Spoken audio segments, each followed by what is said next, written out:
هو الدايت لازم يكون غالي؟ يعني علشان اخس لازم اشتري اكل مستورد وفلوس كتير تطير؟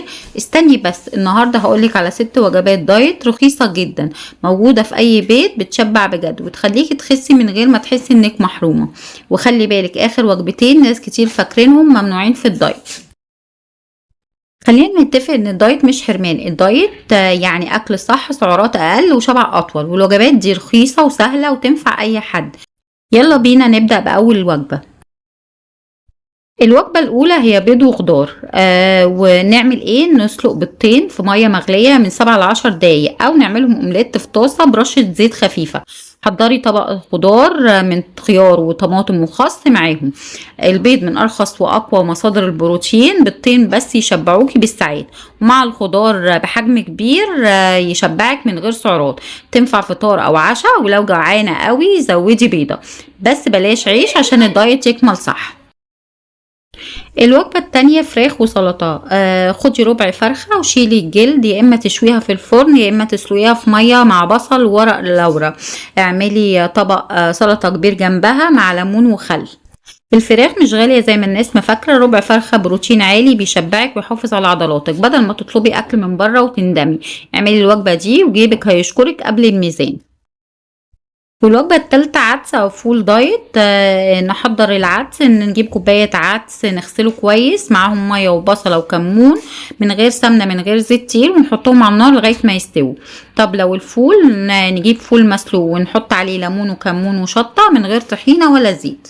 العدس والفول مظلومين، فيهم بروتين والياف بيشبعوا بطريقة رهيبة، بس السر في التحضير من غير دهون زيادة، ودي أرخص وجبة في الفيديو كله.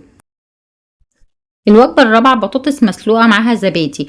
اسلقي ثمرة بطاطس كبيرة بقشرها، بعد ما تستوي تقشريها، ومعاها علبة زبادي لايت، ونحط على البطاطس رشة ملح او فلفل او كمون. ممكن تاكليهم جنب بعض او تحطيهم على بعض. بطاطس بس مسلوقة، البطاطس من اكتر الحاجات اللي بتشبع، ومع الزبادي البروتين بيزيد، المهم تكون مسلوقة مش مقلية، ومن غير عيش. وجبة بسيطة بس فعالة جدا. والوجبة الخامسة جبنة قريش وخضار. نجيب طبق جبنة قريش مع خيار وطماطم وجرجير وليمونة ورشة فلفل. جبنة قريش البطل الدايت الحقيقي، فيها بروتين عالي، سعراتها قليلة، وسعرها على قد الإيد. تنفع فطار وتنفع عشاء، وتحسي انك بتاكلي حاجة خفيفة بس مش محرومة.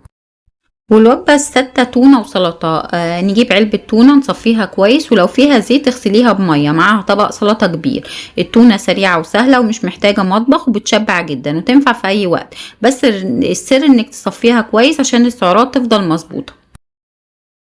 يعني وجبة هتجيبيها من بره، يعني فلوس كتير، سعرات عالية وتحسسك بجوع. طب الوجبة الدايت اللي في البيت بتشبعك وبتوفر وكمان بتديكي صحة. اختيارك النهاردة هيفرق معاكي بعد شهر. دلوقتي مفيش حجة، الدايت مش غالي ولا صعب. قولولي في الكومنتات انهي وجبة عجبتك اكتر، ولو عايزة جدول دايت اسبوع كامل بارخص الاسعار في مصر اكتبيلي عايزة جدول، واعملي لايك واشتراك علشان الجاي كله اكل بيشبع ويوفر. واستنى الفيديوهات الجاية. سلام.